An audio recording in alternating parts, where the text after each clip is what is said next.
The opinions expressed by Keith Elliott and his guest do not necessarily reflect the official policy, position, or opinions of RE/MAX, RE/MAX Olympic Realty, the National Association of Realtors, Virginia Association of Realtors, or the Greater Piedmont Area Association of Realtors. The opinions shared on this show are not intended to be a forecast of real estate market patterns, future events, or a guarantee of future results, and may be subject to change based on other conditions and economic factors.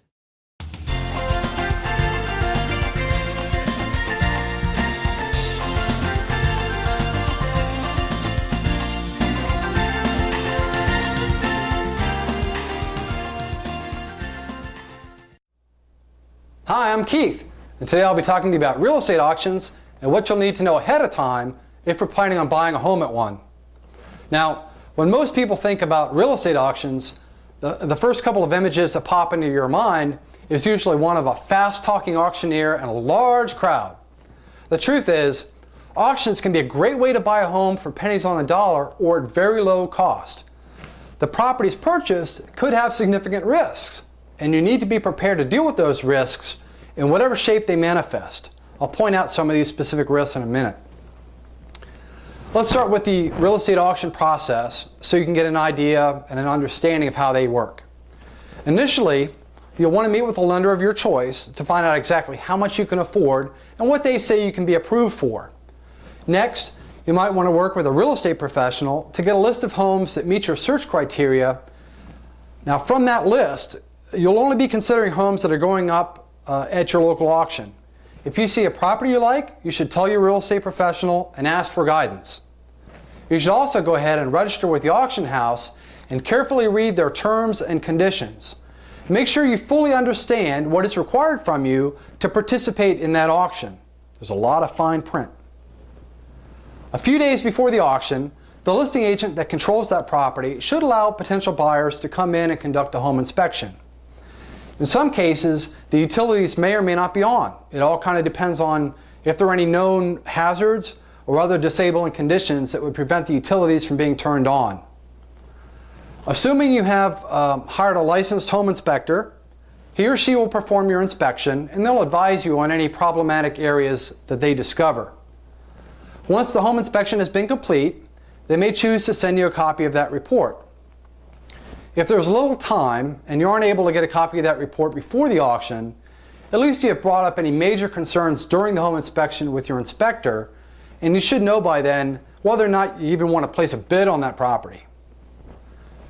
Now, I suggest you immediately call your lender of choice and update him or her as to the inspection findings. You'll also want to verify that they will still fund this purchase for you if any problematic issues were discovered. Let's talk about risk for a moment. And once again, I'm going to be very blunt.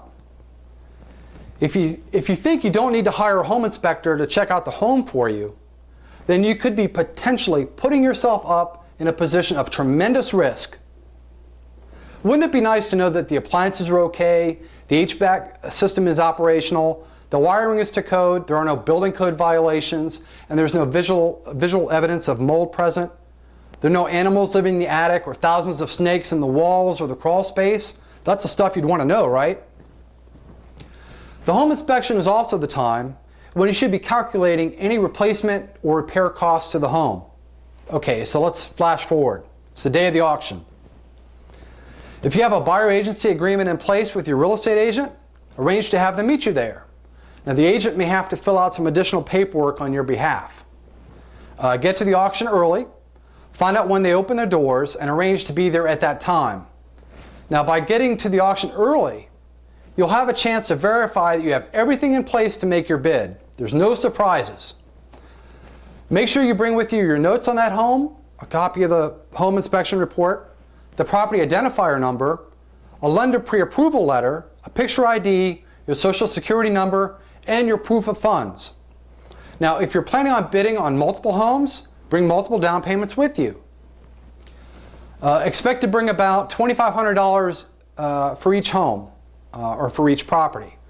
Payment will usually be accepted in the form of a cashier's check made payable to yourself or in cash, whichever is easiest for you. Not everybody has $2,500 cash in their pocket.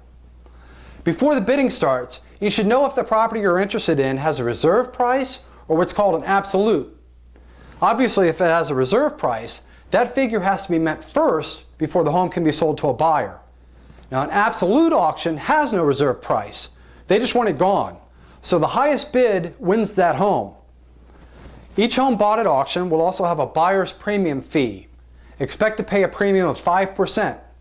This is essentially how the auction house pays their staff and any fee to host the event at that location, any additional costs, and so forth.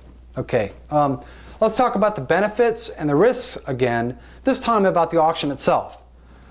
Now, real estate auctions can be incredibly fast. They are fast because you don't get a chance to negotiate any terms or conditions. What they say goes. Also keep in mind, the auctioneer and the environment are likely to be full of energy, and that energy is used to stimulate and excite your emotions. They know if you're pumped up, you're going to bid up into the excitement. This provides them the means of getting the highest price for each item auctioned. You'll have to sign an auction real estate contract, and that contract might actually have unique language in it that's different from standard real estate contracts, so read them carefully. You'll also still be required to close within 30 to 45 days, or you could possibly forfeit your down payment. Now, the home inspections are not mandatory. It's up to you if you want to have a home inspection performed.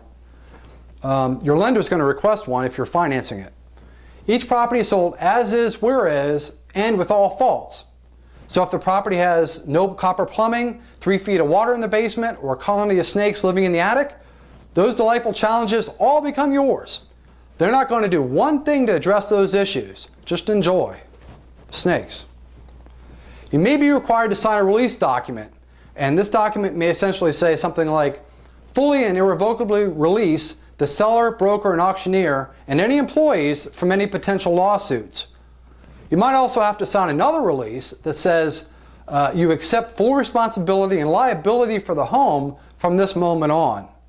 Now, lots of bad things could potentially happen here, so you want to be careful. If anybody gets killed or injured at the home, it's your problem. If anybody suffers a loss, or if the place burns down, it's your problem. Got it? You own it. Okay, and lastly, here's my favorite. If you make a scene or cause any problems at all at the auction, you give them the right, by attending, to be thrown out. So stay cool. Don't get in a physical altercation with anybody. Be on your best behavior. Well, in closing, I just want to say thank you for taking time out of your busy day to watch this video. I hope it gave you some insight as to how real estate auctions work and how you can participate in them. If you have any stories or personal experiences on this topic, I would love to hear from you. Feel free to send me a personal message or leave a comment down below. Oh, and just a general disclaimer, I'm not a lawyer, nor am I giving legal advice. If you have any legal questions about real estate auctions, you should direct those to a qualified legal representative. Thanks for watching. Have a great day.